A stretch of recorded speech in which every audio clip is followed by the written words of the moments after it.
tu te sens oppressé, loue l'Éternel.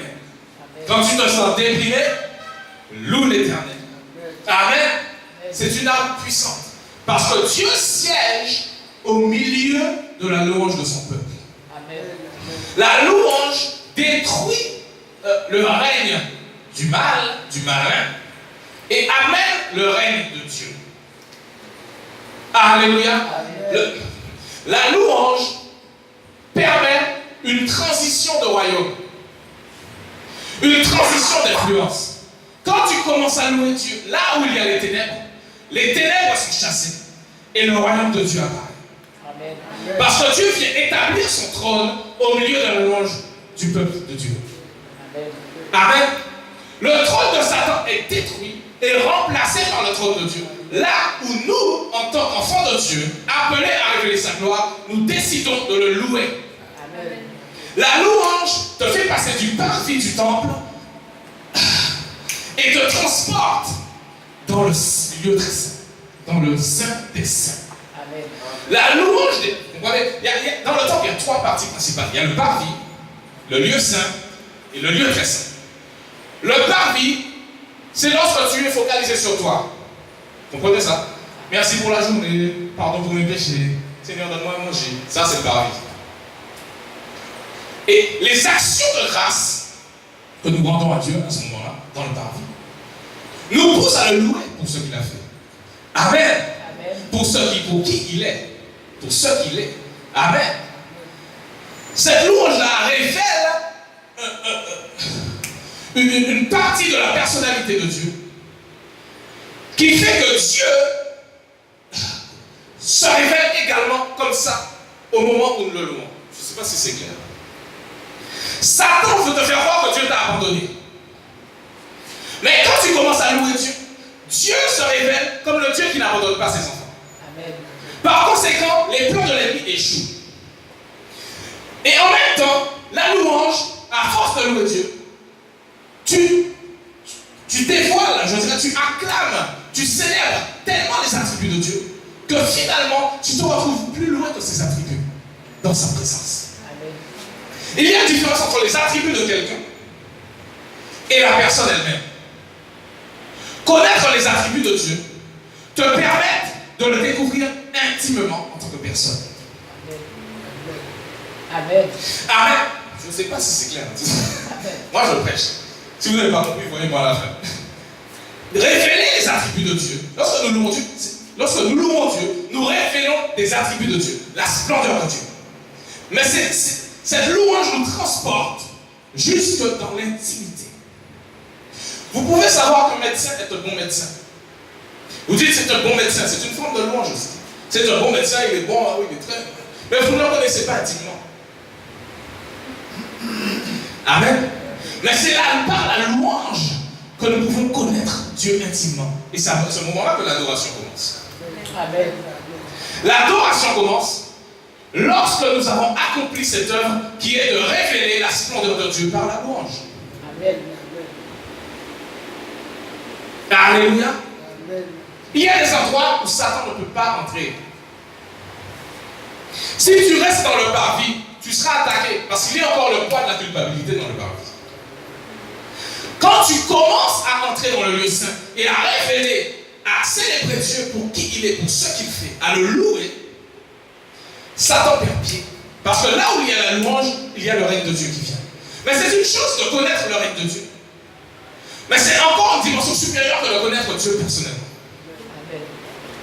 Il y a beaucoup de chrétiens qui connaissent les attributs de Dieu, mais qui ne persévèrent pas suffisamment dans la louange pour le connaître personnellement. Il y a des dimensions de profondeur qui se révèlent, de profondeur dans la présence de Dieu, qui sont atteignables seulement dans la persévérance dans la louange. Alléluia. Parce qu'il n'y a pas d'adoration sans louange. Et qui permet qu'il soit appliqué. Comprenez?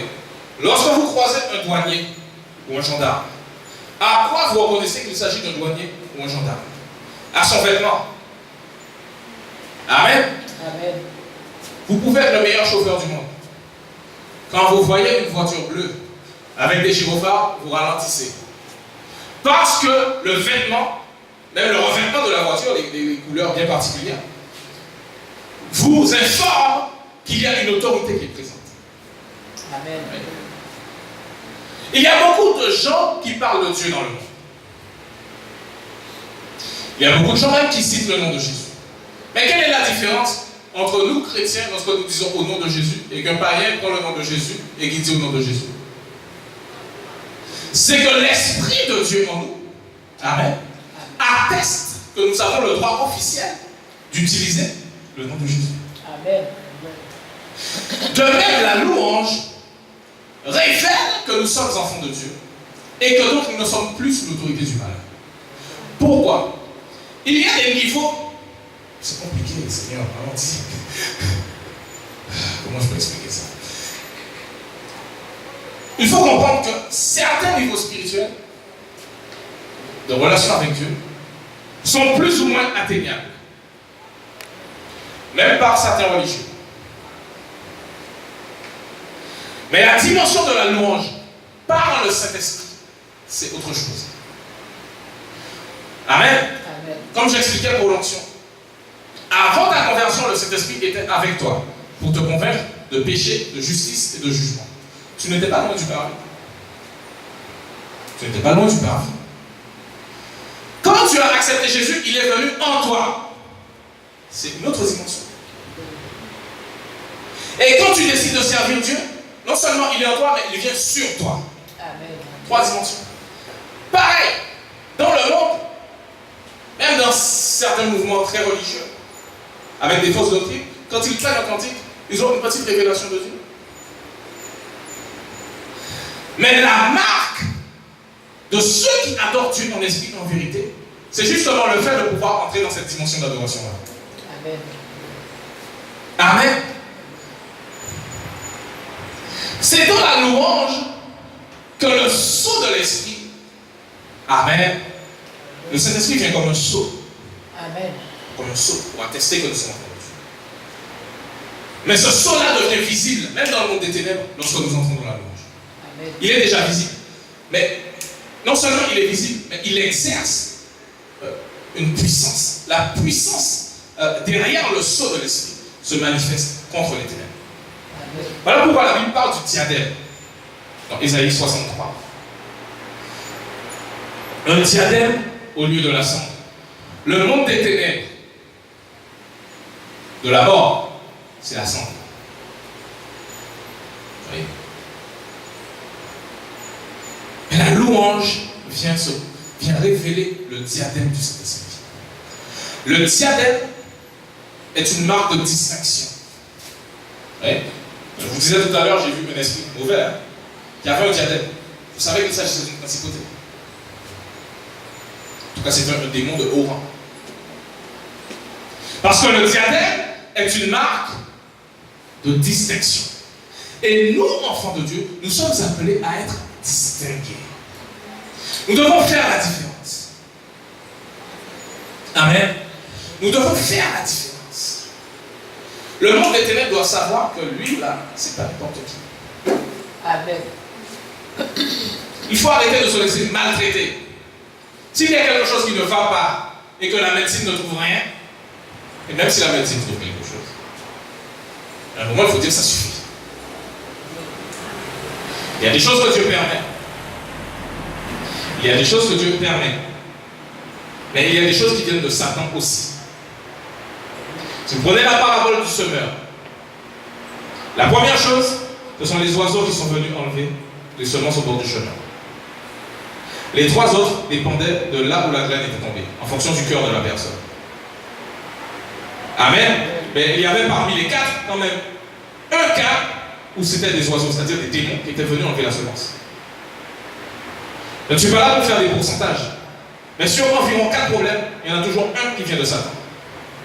Ça, c'est sûr, ça. Il faut arrêter avec l'évangile. Jésus seul. Jésus seul, d'accord. Pourquoi tu souffres comme ça? C'est pas normal. Il faut dire stop. Amen. Je parle pas des choses normales. Arrivé à un âge, bon, il y a des problèmes de santé. Ce sont des choses qui arrivent. Mais il y a des choses qui n'ont rien à faire là. Amen. Il y a des choses qui n'ont rien à faire là.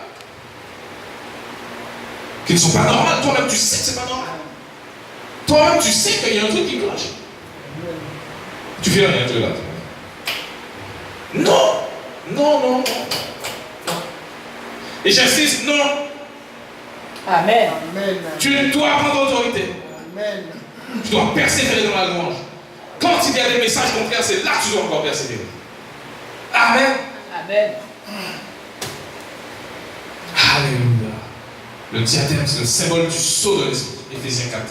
Le sceau de l'esprit. Le diadème est symbole de distinction.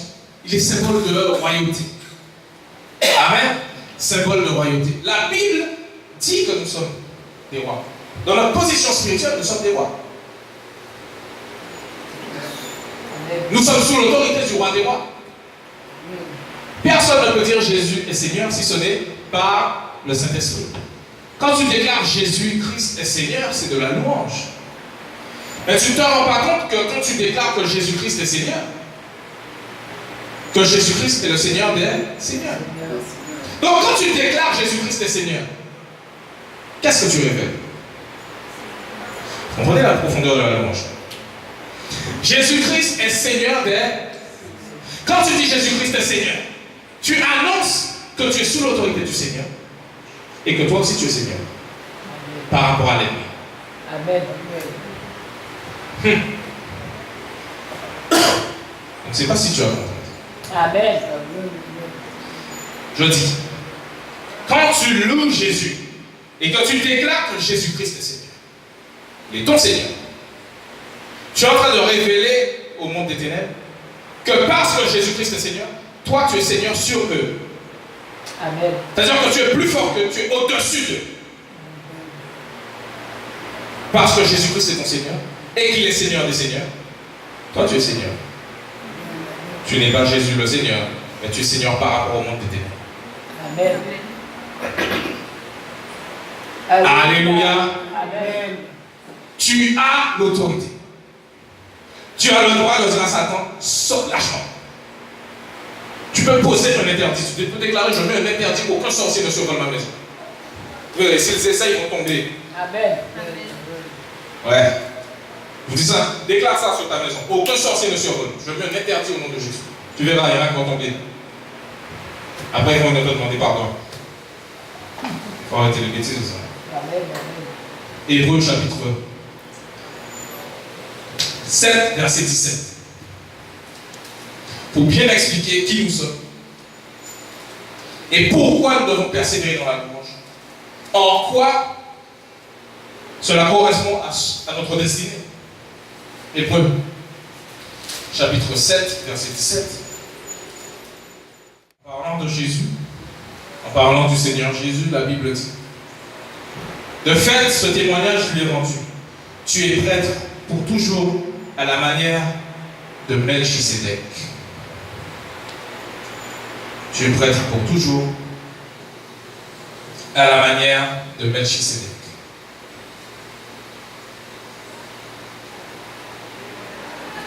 Melchisédek, dans le livre de Genèse, après qu'Abraham ait vaincu Kedorlaomer, il a mené une guerre contre des rois qui avaient capturé Lot. Et après cette guerre, le roi Melchisédek est venu à sa rencontre. La Bible dit, allons dans Genèse. Allons dans le livre de Genèse.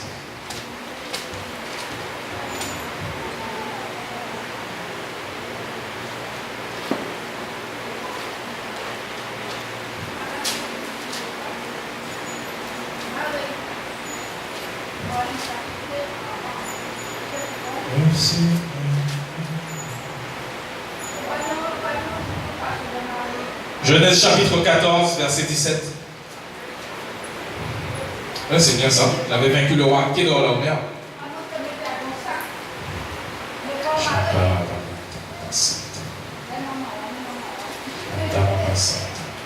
Genèse chapitre 14, verset 17. La Bible déclare: Lorsqu'Abraham revint, excusez-moi,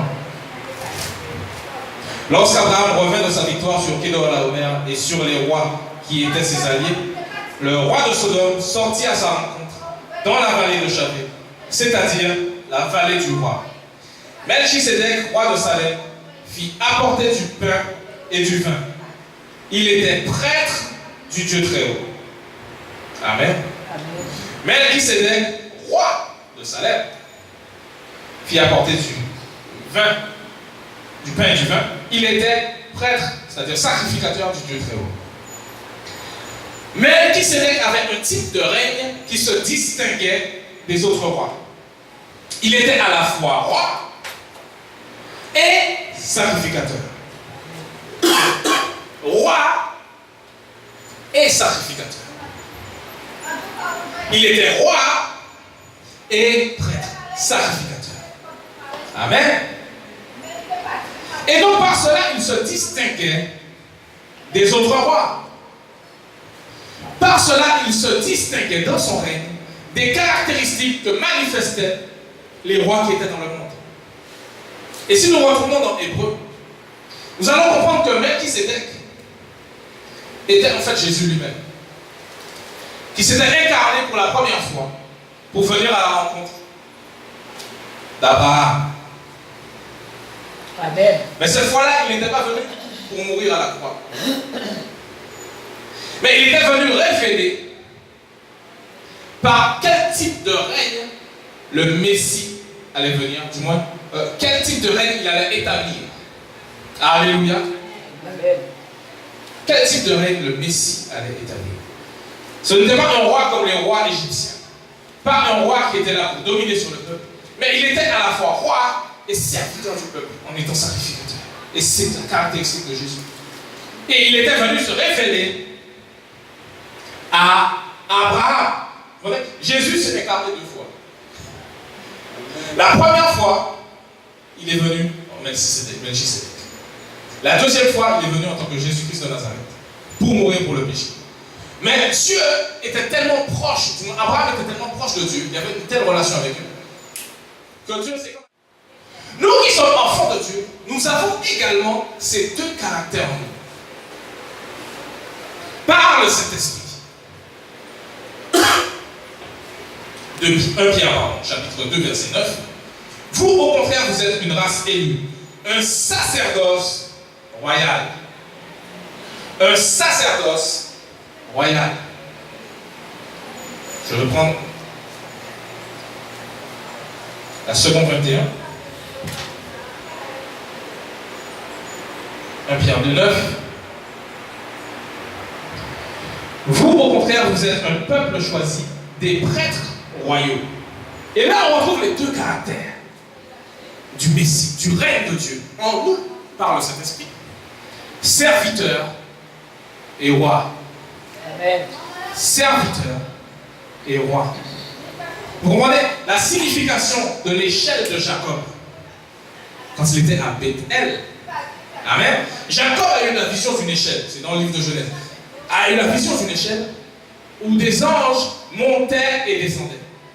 Et l'Éternel était au-dessus.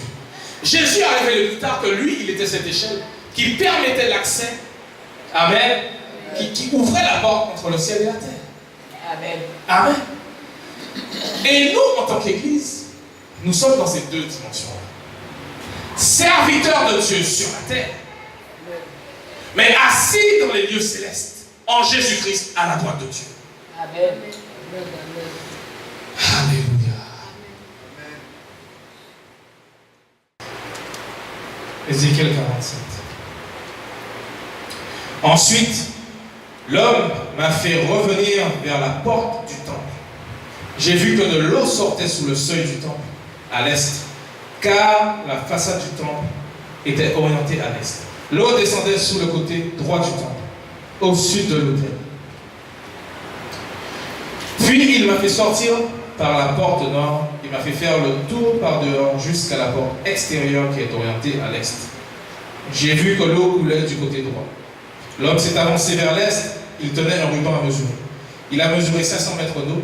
Il y en a qui ont vu le couder, c'est ça? Selon les versions. Puis il m'a fait traverser l'eau. J'en avais jusqu'aux chevilles. Vous voyez?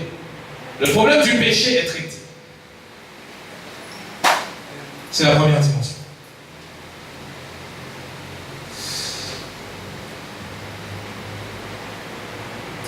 Verset 4. Il a mesuré encore 500 mètres et m'a fait traverser l'eau. J'en avais jusqu'aux genoux. L'Éternel fortifie nos membres. Deuxième dimension. Action de grâce. Merci. Parce que je me donne la force d'avancer, de marcher. Amen.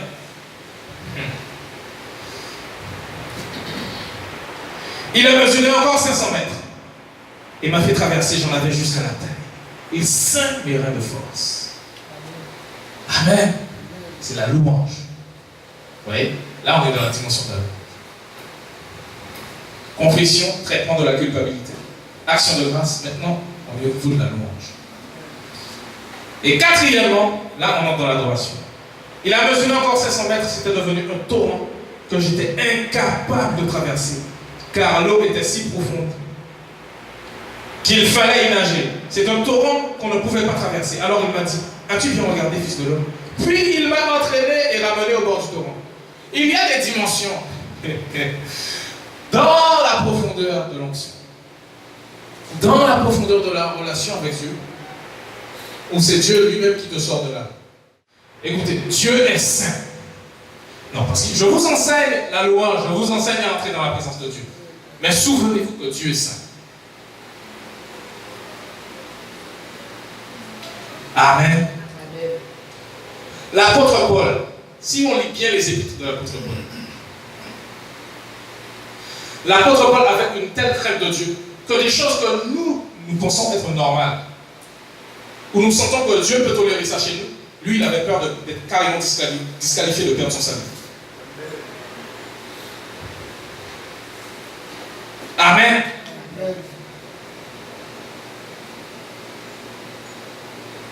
Le même Dieu qui guérit les malades, c'est le même Dieu qui a révélé à Pierre que Ananias et Saphira avaient menti. Qu'est-ce qui est arrivé à Ananias et Saphira? Ils sont morts. C'est une fois qu'on a atteint cette dimension-là avec Dieu, Dieu est là. Donc ça devient intéressant aussi. Amen. Amen. Une fois qu'on a atteint ce niveau de profondeur avec Dieu, Dieu est là. Dieu est intervenu, il a ramené Ézéchiel. Parce qu'il était conscient qu'Ézéchiel n'a pas pu supporter plus longtemps un tel niveau de sa présence, un tel niveau d'onction. Adorer, l'adoration, ce n'est pas moi qui parle à Dieu, mais c'est Dieu et moi qui communiquons ensemble. Amen. Il y a une communion. C'est un niveau d'intimité auquel j'aspire. C'est un niveau de révélation que Agar a eu. Jusqu'à maintenant, les descendants d'Ismaël, on peut faire ce qu'on veut. On ne peut pas empêcher aux descendants d'Ismaël de se multiplier. Genèse chapitre 16. Genèse chapitre 16, verset 7.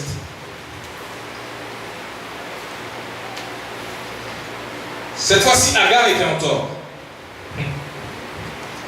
Agar était en tort, n'est-ce pas?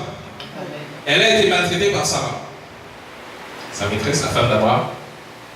Et elle s'est enfuie.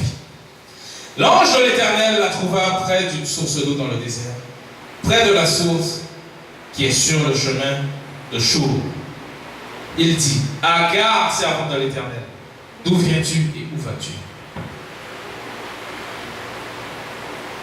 Elle répondit, je m'enfuis loin de Sarai, ma maîtresse. L'ange de l'Éternel lui dit, retourne vers ta maîtresse et humilie-toi sous son pouvoir. Puis l'ange de l'Éternel lui affirma, je multiplierai ta descendance. Elle sera si nombreuse qu'on ne pourra pas la compter. Vous voyez? À cause de la semence d'Abraham, qui était en Agar, Dieu a répété la promesse qu'il avait faite à Abraham, à Agar, dont le fils ne devait pourtant pas hériter. On continue. Par contre, il lui dit quand même, tu mettras au monde un fils à qui tu donneras le nom d'Ismaël, car l'Éternel t'a entendu dans ton malheur. Il sera pareil à un âne sauvage, sa main sera contre tous, et la main de tous sera contre lui. Il habitera en face de tous ses frères. qu'est-ce qu'elle a fait? Elle a donné à l'Éternel qui lui avait parlé le nom d'Ata El Roi. Amen. Car elle dit, ai-je vu ici la trace de celui qui me voit? C'est pourquoi on a appelé ce puits le puits de Lachaïroï. Il se trouve entre Kadès et Baret. Le puits de Lachaïroï est une des dimensions de l'esprit dans laquelle Dieu se révèle comme étant celui qui nous voit. L'adoration, c'est contempler Dieu. Vous comprenez ça? C'est un niveau de contemplation où l'on contemple Dieu tel qu'il est. Où on partage une intimité avec lui, où on le contemple. Mais Dieu, dans ce niveau de révélation, nous contemple aussi. Le vivant qui me voit. Le Dieu vivant nous voit aussi. Amen. Vous voyez, c'est une dimension de l'esprit, comme je le disais, ça devient très intéressant. Dans le sens où tu as l'impression que tu es en priorité sur la liste des bénédictions de Dieu. Pourtant, Dieu ne fait exception de personne. Mais cette dimension-là, tu as l'impression qu'avant de voir les autres, Dieu te voit. Amen. Mais attention, ce puits-là, cette dimension de profondeur avec Dieu, est entre Kadesh et Béret. Kadesh, c'est la sanctification qui est nécessaire pour demeurer dans ce niveau-là. Et de l'autre côté, il y a Béret, qui signifie appel. Cette sanctification-là, pour rester là, exige également de nous que nous puissions répondre à l'appel de Dieu. Amen. Parce que si le mot Béret veut dire appel, il veut aussi dire grêle. Donc il demeure la menace de jugement.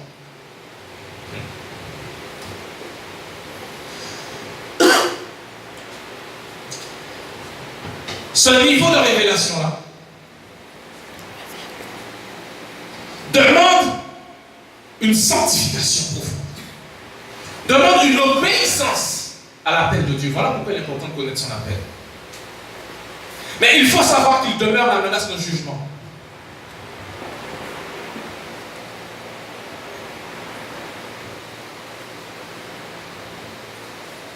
Et au risque de vous choquer, c'est un passage obligatoire. Il y a un moment dans la vie d'un chrétien où il doit se dire, est-ce que je dois servir l'homme? Ou est-ce que je dois servir Dieu? Est-ce que je dois servir mes intérêts? Ou est-ce que je choisis de servir les intérêts de Dieu? Et l'année 2015 est une année qui n'est pas encore terminée, est une année où il faut faire ce choix. Alléluia. Amen. L'année 2015 est une année où Dieu a sondé beaucoup de cœurs. Et c'est le moment où jamais ne laisse pas 2015 se terminer sans avoir fait le choix de répondre à l'appel du Seigneur. Et si tu ne le connais pas, de rechercher quel est ton appel. Et de te sanctifier pour le Seigneur. Parce que je doute, vu ce qui va venir, vu ce qui va arriver, qu'on soit encore capable de revenir sincèrement. Dieu est un Dieu miséricordieux. On est d'accord. Mais vu ce qui va arriver, je doute qu'après cette année, il soit encore possible de faire un choix sincère. Pour ceux qui sont chrétiens depuis un certain temps.